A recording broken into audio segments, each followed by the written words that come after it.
ಮನೋವಿಹಾರಿಣಿ.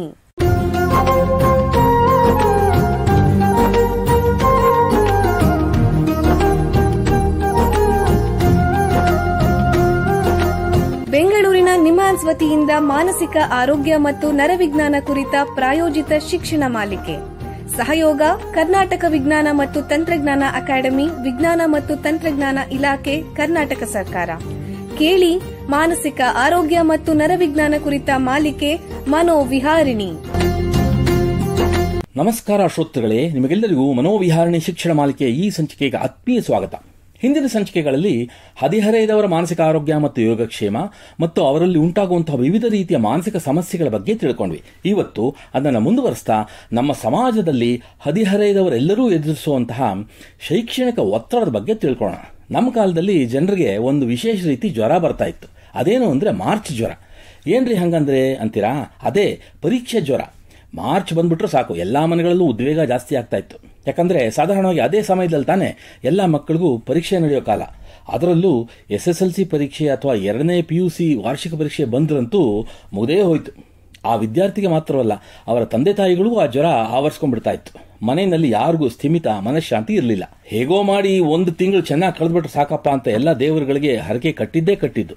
ಹೀಗೆ ಪರೀಕ್ಷೆಗಳು ಮಾತ್ರವಲ್ಲ, ಒಟ್ಟಾರೆ ಶಾಲಾ ಕಾಲೇಜುಗಳ ಎಲ್ಲ ಶೈಕ್ಷಣಿಕ ಚಟುವಟಿಕೆಗಳು, ವಿದ್ಯಾರ್ಥಿಗಳ ನಡುವೆ ಇರೋ ಪೈಪೋಟಿ, ತಂದೆ ತಾಯಿಗಳ ನಿರೀಕ್ಷೆ ಇತ್ಯಾದಿಗಳ ಕಾರಣದಿಂದ ಆ ಬಡಪಾಯಿ ವಿದ್ಯಾರ್ಥಿಗೆ ಯಾವ ಒತ್ತಡ ಬೀಳುತ್ತೋ ಅದೇ ಶೈಕ್ಷಣಿಕ ಒತ್ತಡ. ಸಾಮಾನ್ಯವಾಗಿ ಹದಿಹರೆಯದವರು ತಮ್ಮ ಜೀವನದಲ್ಲಿ ವಿವಿಧ ಬದಲಾವಣೆಗಳನ್ನು ಎದುರಿಸ್ತಾರೆ, ಅನುಭವಿಸ್ತಾರೆ. ಅದರೊಂದಿಗೆ ಈ ಶೈಕ್ಷಣಿಕ ಒತ್ತಡವನ್ನು ಸೇರ್ಬಿಟ್ರೆ ಅವರ ಮಾನಸಿಕ ಮತ್ತು ದೈಹಿಕ ಯೋಗಕ್ಷೇಮದ ಮೇಲೆ ಗಮನಾರ್ಹವಾಗಿ ಪರಿಣಾಮ ಬೀರುತ್ತೆ. ಪ್ರಪಂಚದಾದ್ಯಂತ ಹದಿಹರೆಯದವರಲ್ಲಿ ಶೈಕ್ಷಣಿಕ ಒತ್ತಡ ಹೆಚ್ಚಾಗ್ತಾ ಇದೆ ಅನ್ನೋ ಅಂಶ ಕಳವಳಕಾರಿ. ಈ ಶೈಕ್ಷಣಿಕ ಒತ್ತಡ ಯಾಕಾಗತ್ತೆ? ಅದರಿಂದ ಹದಿಹರೆಯದವರ ಮೇಲೆ ಆಗುವ ಪರಿಣಾಮಗಳೇನು? ಇದನ್ನು ಎದುರಿಸೋದು ಹೇಗೆ? ಈ ಒತ್ತಡದಲ್ಲಿರೋ ಹದಿಹರೆಯದವರಿಗೆ ಅವರ ಕುಟುಂಬ, ಶಿಕ್ಷಕರು ಮತ್ತು ಶಾಲೆ ಹೇಗೆ ಬೆಂಬಲ ನೀಡಬಹುದು ಅನ್ನೋದೇ ನಮ್ಮ ಮುಂದೆ ಇರೋ ಪ್ರಶ್ನೆಗಳು. ಹದಿಹರೆಯದವರಲ್ಲಿ ಕಂಡುಬರುವ ಶೈಕ್ಷಣಿಕ ಒತ್ತಡ ಮತ್ತು ಅದಕ್ಕೆ ಸಂಬಂಧಿಸಿದ ಮಾನಸಿಕ ಸಮಸ್ಯೆಗಳ ಬಗ್ಗೆ ಹೆಚ್ಚು ಮಾಹಿತಿ ಕೊಡಕ್ಕೆ ನಿಮ್ಹಾನ್ಸ್ನ ವೈದ್ಯಕೀಯ ಮನಃಶಾಸ್ತ್ರ ಅಂದರೆ ಕ್ಲಿನಿಕಲ್ ಸೈಕಾಲಜಿ ವಿಭಾಗದಲ್ಲಿ ಸೇವೆ ಸಲ್ಲಿಸ್ತಾ ಇರೋ ಇಬ್ಬರು ತಜ್ಞರು ಬಂದಿದ್ದಾರೆ. ಅವರನ್ನ ಸ್ವಾಗತಿಸೋಣ. ಮೊದಲನೆಯದಾಗಿ ಪ್ರಾಧ್ಯಾಪಕರಾದ ಡಾಕ್ಟರ್ ಎಂ ಮಂಜುಳಾ ಅವರಿಗೆ ನಮಸ್ಕಾರ. ನಮಸ್ಕಾರ. ಅವರ ಜೊತೆ ಹೆಚ್ಚುವರಿ ಪ್ರಾಧ್ಯಾಪಕರಾದ ಡಾಕ್ಟರ್ BN ರೂಪೇಶ್ ಅವರು ಬಂದಿದ್ದಾರೆ. ನಮಸ್ಕಾರ ಸರ್. ನಮಸ್ಕಾರ. ನಿಮ್ಮಿಬ್ಬರಿಗೂ ಈ ಕಾರ್ಯಕ್ರಮಕ್ಕೆ ಸ್ವಾಗತ.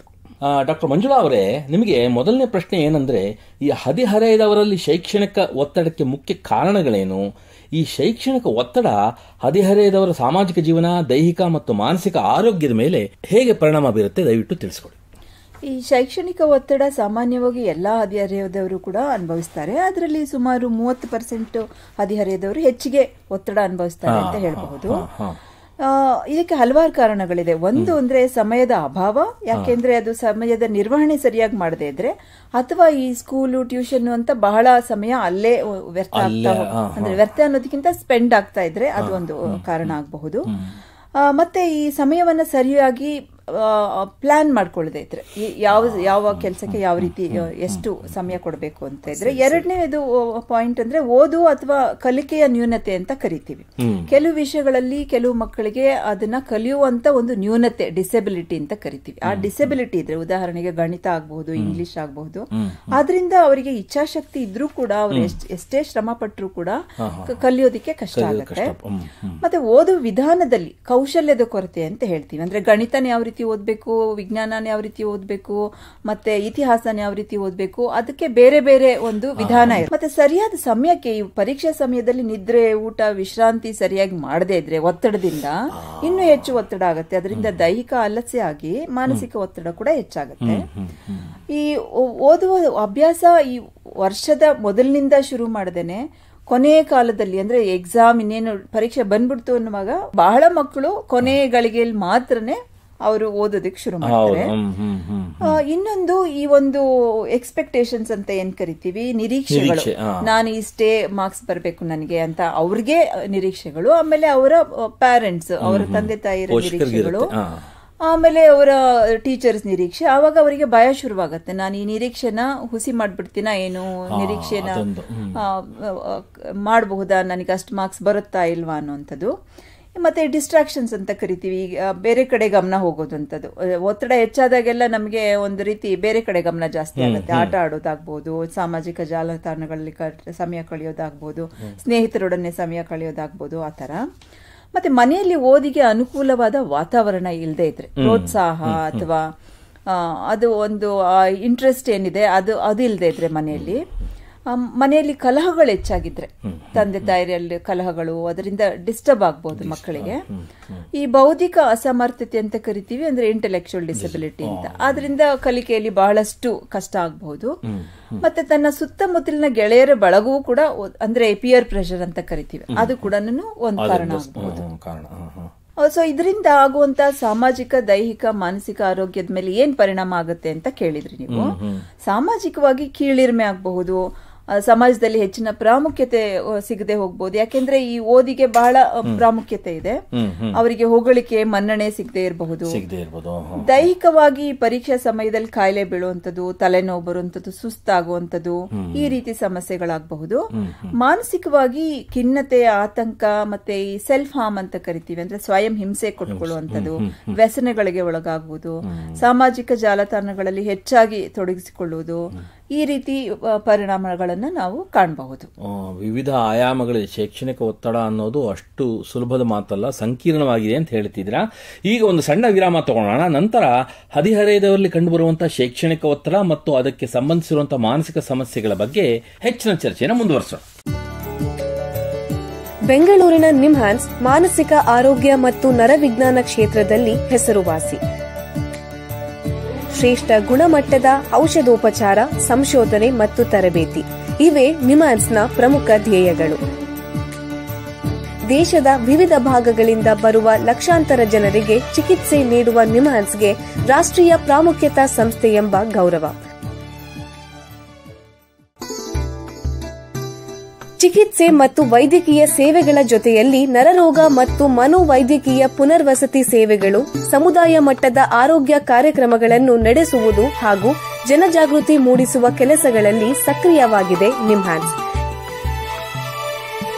ಈ ನಿಟ್ಟಿನಲ್ಲಿ ಆಕಾಶವಾಣಿಯ ಶ್ರೋತೃಗಳಿಗೆ ನರಮಂಡಲ ಮತ್ತು ಮಾನಸಿಕ ಆರೋಗ್ಯದ ಬಗ್ಗೆ ಉಪಯುಕ್ತ ಮಾಹಿತಿ ನೀಡುವುದೇ ಕರ್ನಾಟಕ ವಿಜ್ಞಾನ ಮತ್ತು ತಂತ್ರಜ್ಞಾನ ಅಕಾಡೆಮಿಯ ಸಹಯೋಗದೊಂದಿಗೆ ಮೂಡಿಬರುತ್ತಿರುವ ಈ ಮನೋವಿಹಾರಿಣಿ ಶಿಕ್ಷಣ ಮಾಲಿಕೆಯ ಮೂಲ ಉದ್ದೇಶ.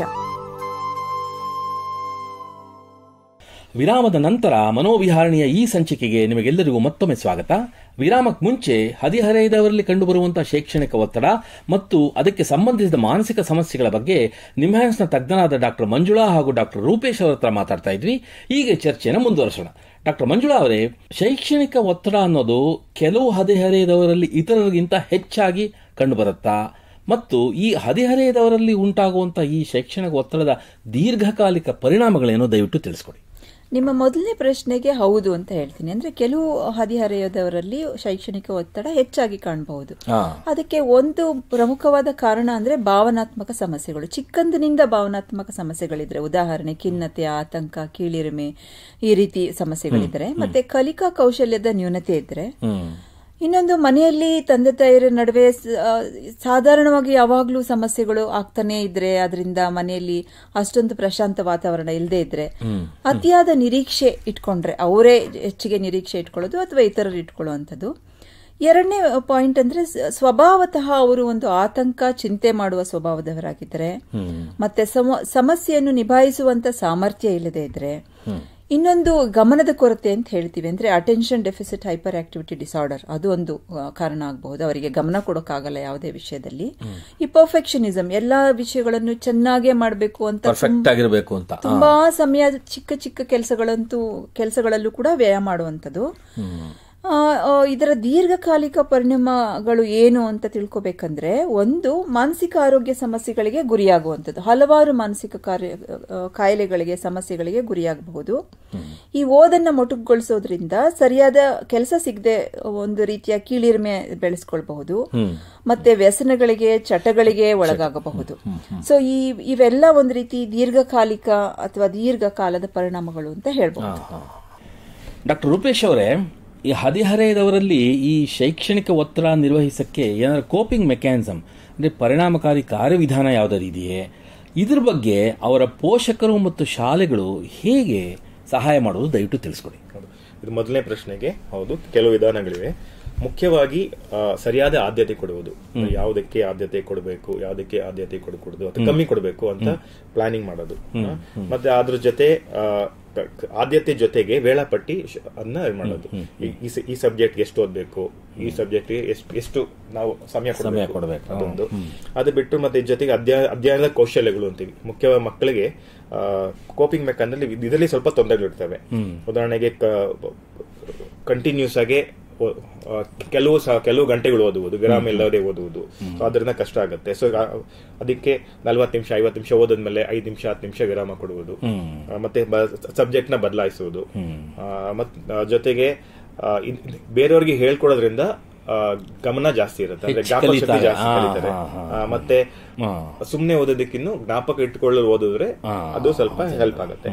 ಅದ್ರ ಜೊತೆಗೆ ಅನುಕೂಲಕರ ಪರಿಸರ, ಅಂದ್ರೆ ಪರಿಸರ ಚೆನ್ನಾಗಿರ್ಬೇಕು, ಶಬ್ದ ಕಮ್ಮಿ ಇರೋದು, ಅಥವಾ ಟಿವಿ ಇಲ್ಲೇ ರೇಡಿಯೋ ಇಲ್ಲದೆ ಮನೆಯಲ್ಲಿ ಅನುಕೂಲವಾದ ವಾತಾವರಣ ಇರಬೇಕು ಅಂತ ಅದು ಒಂದು. ಇದ್ರ ಜೊತೆ ಸಕಾರಾತ್ಮಕ ಯೋಚನೆಗಳು, ಅಂದ್ರೆ ಹೆಚ್ಚಿಸಿ ನಕಾರಾತ್ಮಕ ಯೋಚನೆಗಳನ್ನು ಕಮ್ಮಿ ಮಾಡುವುದು.